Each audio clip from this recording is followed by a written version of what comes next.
세계 조 단위 부자, 천억 단위 부자 진짜 많이 만났어요. 100억대 미만의 부자와 천억대 부자와 조 단위 부자는 다릅니다. 오히려 정말 부자들은요,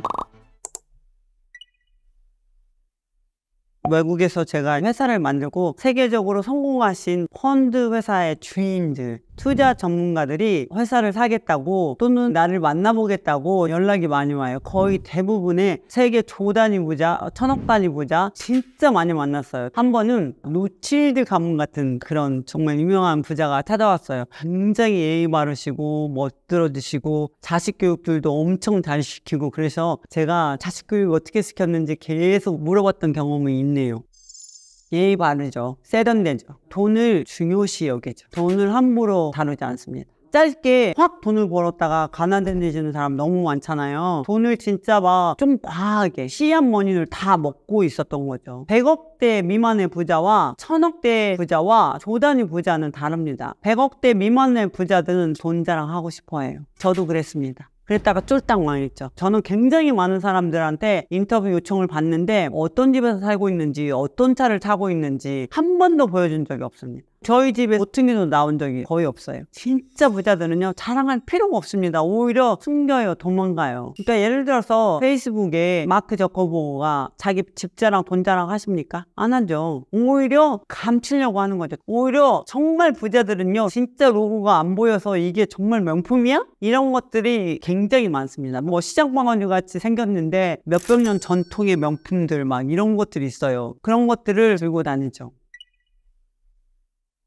진짜 부자들의 인간관계는 정성을 다하는 것 같아요. 그러니까 사실은 이 세상에 퍼주고 퍼줘도 넘쳐 흐르는 게 딱 한 가지밖에 없습니다. 사람을 사랑하는 마음입니다. 사람을 사랑하는 마음은 퍼주면 퍼질수록 넘쳐 흐르는데, 부자들의 인간관계, 제 주변 친구들을 보면 부자이면 부자일수록 상대를 소중하게 생각하고 아껴줘요. 제가 좋아했던 것들을 얘기를 하면, 아 켈리야 너 이거 관심 있지? 가다가 사진도 찍어서 보내주고, 네가 좋아하는 관심사들이 뉴스에 나왔거나 신문에 나거나 하면 오려서 붙여주고, 링크 같은 거 복사해서 보내주기도 하고, 다양하게 내 관심을 알고 있고 그 관심을 채워주죠. 오히려 더 많이 마음적으로 주려는 것들이 굉장히 많아요. 부자들이라고 해서 선물을 막 팍팍팍 주고받는다기보다는 마음을 주고받는 것들이 되게 많죠. 그러니까 우리도 부자처럼 행동할 수가 있어요. 마음은 지금도 줄 수가 있잖아요. 지금 마음을 많이 주다가 보면 부자가 지금 당장 될 수 있다고 생각해요. 저는 아주 가난했을 때도 부자였거든요. 지금하고 똑같아요. 사람들이 저한테 별명이 효린의 민박집이라는 별명을 좀 많이 해요. 왜냐면 우리 집은 항상 사람이 들끓어요. 얼마 전에도 우리 가족이 때로 몰려와서 2주 동안 있었다 갔고, 친구도 직원도 굉장히 많은 사람들도 놀러 왔다가 편안하게 있다 가고, 저도 그 친구들 집에 자주 가고. 근데 켈리 너는 잘 살고 부자니까 그런 사람들 많이 오고 초대도 하겠지. 근데 저는 진짜 옛날에 가난할 때 다락방 살 때부터도 사람을 집에 초대를 많이 했어요. 왜냐하면 내가 진짜 그 친구들한테 해줄 게 없으니까 정성 들여서 내가 집밥 해주고, 정말 먹을 거 있으면 내가 최선을 다해서 며칠 동안 준비해가지고 그 친구를 위해서 밥을 해주고, 그런 식으로 친구에게 감사함을 지속했기 때문에 그 친구들하고 좋은 관계를 계속 유지하고 있는 것 같아요.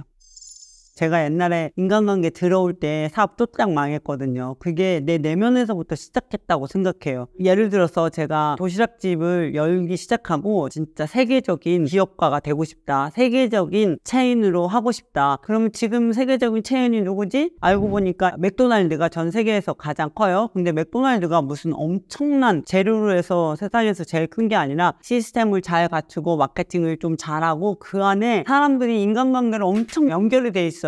우리나라의 체인점 같은 거 보면 어느 정도 성장하면 망하고 갑질 논란, 모을 논란 해가지고 무너지고 막 이러는데, 맥도날드가 그렇게 체인이 크면서도 그런 논란이 적은 게 사람들끼리 굉장히 많이 서로 아껴주고 투명하게 하려고 하고 진실하게 하려고 하고 거짓되지 않게 본사와 가맹주 간에 또는 직원과 가맹주 간에 이런 것들을 계속 잘하려고 노력하면서 연결이 돼 있어서 사업이 더 잘 되는 것 같거든요. 그래서 저도 맥도날드 맥도날드에서 사업을 배워볼 거야 해가지고 유럽에서 제일 큰 맥도날드 회장님한테 제가 연락을 해서 만나게 됐었는데, 지금은 이분이 우리 회사를 이사회 의장으로서 경영을 함께 참여하고 있어요. 근데 아마도 제가 돈으로 연봉을 이렇게 줄 거니까 저희 회사 오세요 했으면 안 왔을 거예요. 그분은 정말 세계적인 체인점에서 오라고 하는데, 켈리 회사에 와서 일하는 딱 한 가지 이유가 켈리잖아, 이런 얘기를 저한테, 켈리잖아.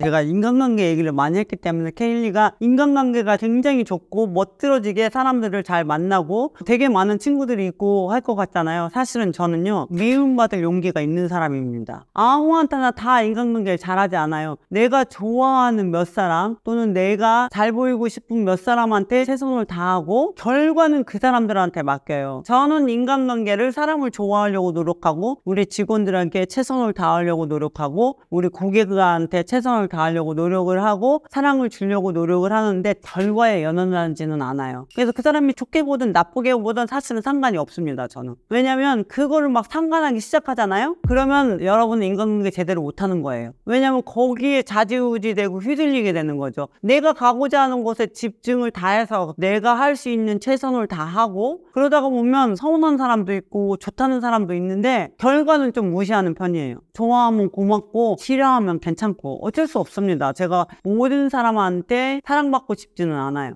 결과에 연연하지 않는 것이 중요한 거죠. 내가 이걸 주고 저 사람이 날 좋아할까? 저 사람이 이걸 좋아했을까? 이런 시간 낭비를 하지 않고 내가 할 도리를 다 했지만 좋게 볼 수 있고 안 좋게 볼 수 있는데 그거에 연연하면 절대 안 되는 게 뭐냐면, 제가 이렇게 유튜브를 하면서 굉장히 많은 사람에게 물어봅니다. 본인이 좋은 의도로 행동을 했는데 상대가 오해한 적이 한 번도 없다. 손 들어봐. 내가 좋은 의도로 행동을 했지만 상대는 오해한 사람이 100%예요. 여기 지금 보고 있는 분들은 나는 좋은 의도로 했는데 상대가 오해한 사람이 있습니까? 없습니까? 아마 단언컨대 단 한 번도 나는 오해받은 적이 없다, 내 좋은 의도는 항상 좋은 의도로 상대가 받아줬다, 이런 분 없습니다. 그러니 내가 결과에 연연하기 시작해봐요. 그리고 내가 오해받지 않겠다라고 생각을 해봐요. 그러면 얼마나 많은 것들이 그런 거에 집중하게 됩니까? 나는 내 일에 최선을 다할 뿐이고 결과는 상대들이 판단하는 건데 그거에 연연해서 내 마음이 좌지우지 된다고 하면 여러분들이 하고 싶은 일을 제대로 못해요. 그래서 저는 미움받을 용기가 있는 사람이다, 미움받아도 괜찮다, 그때그때 자질구레한 오해 같은 것들에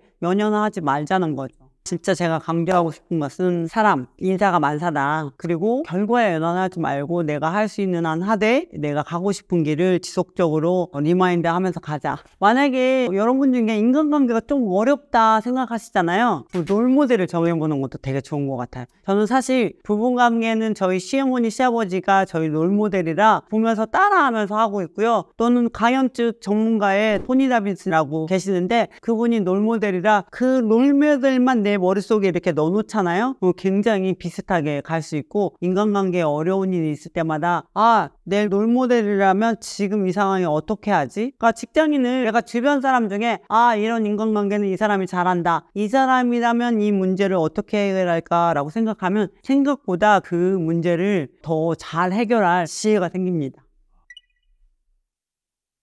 직장인이 월급만 모아도 부자가 되는 경우 정말 많습니다. 왜냐하면 사람들이 내가 월급쟁이니까 욜로족처럼 써버릴 거야. 내가 지금 받고 있는 연봉을 평생 안 쓰고 모아도 10억밖에 안 되는데 내가 무슨 부자가 되겠어? 이렇게 생각하고 욜로족으로 사는 사람들이 있어요. 그러니까 돈 모으게 하지 말자. 이건 계산 엄청 잘못하는 거예요. 왜냐하면 저도 옛날에 첫 월급이 7만 원이었거든. 7만 원. 저는 그때부터 월급을 진짜 한 푼도 안 쓰고 모았어요. 엄마한테 용돈 조금 주고 나머지를 모아가지고 500만 원이 됐을 때 일본 유학 가가지고 저한테 재투자하고, 그리고 그 돈을 모아가지고 자기가 다니는 회사에 주식을 사거나, 이렇게 해서 월급쟁이가 부자 된 사람들 이야기를 굉장히 많이 듣고 있습니다. 일단 시드머니를, 종잣돈을 진짜 모아야 돼요. 우리가 젊었을 때 일을 하고 나이가 60, 70, 80대 됐을 때 자기가 일을 해서 번 돈은 20%밖에 안 됩니다. 자꾸 의료적으로 계속 썼었으면요, 제가 저한테 재투자할 돈을 못 벌었었고요, 재투자를 하지 않았으면 오늘날에 저가 없는 거죠. 그러니까 이게 아주 작아 보여도 내가 지금 250만 원밖에 안 돼서 1억을 모으려면 몇 년이 걸려 더디게 가는 거죠. 10년이 걸렸다고 쳐요. 처음 1억은 10년이지만 그 다음 1억은요 3년 만에, 그 다음 1억은 1년 만에, 이렇게 확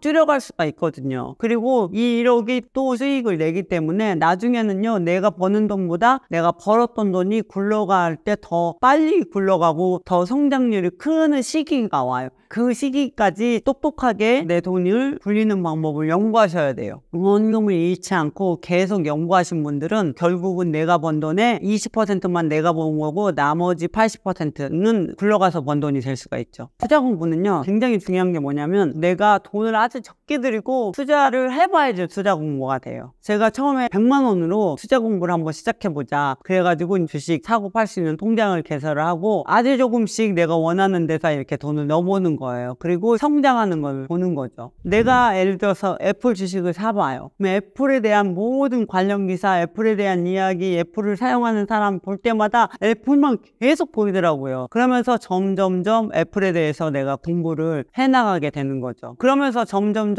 주식이란 이런 거구나 알게 됐고요. 정말 투자 공부를 할 때 철칙 하나는요, 절대 원금을 잃지 않겠다라는 마음가짐이 확실하게 있으셔야 돼요. 연봉 1억인 사람이 내가 투자를 해서 연봉 1억을 잃었어. 그러면 주식은 리스크가 있는 거야. 어쩔 수 없어. 이까짓것 1억 벌지 내가 연봉 1억이니까 열심히 일하자. 이 말도 안 되는 소리예요. 이 1억은 같은 1억이 아니에요. 사실 여러분이 연봉 1억인 사람이 1억을 저축하려면 몇 년 걸려요? 한 달에 10%라면 10년 걸리거든요. 10년의 연봉이에요. 연봉 1억은 매출이거든요. 순자산이 아니라. 내가 연봉 1억을 벌기 위해서 월세도 내야 되고 옷도 입어야 돼. 회사를 가야 되니까 차도 타고 가야 돼. 그리고 다 빼고 나면 10에서 40%를 저축을 할 수 있는데 20%를 저축했다면 5년 내가 일을 해야 되는 거거든요. 연봉이란 사람이. 그러니까 원금은 절대로 잃지 않고 내가 이 분야가 잘 알 때까지 공부하겠다, 이런 마음을 가지셔야 되는 거죠.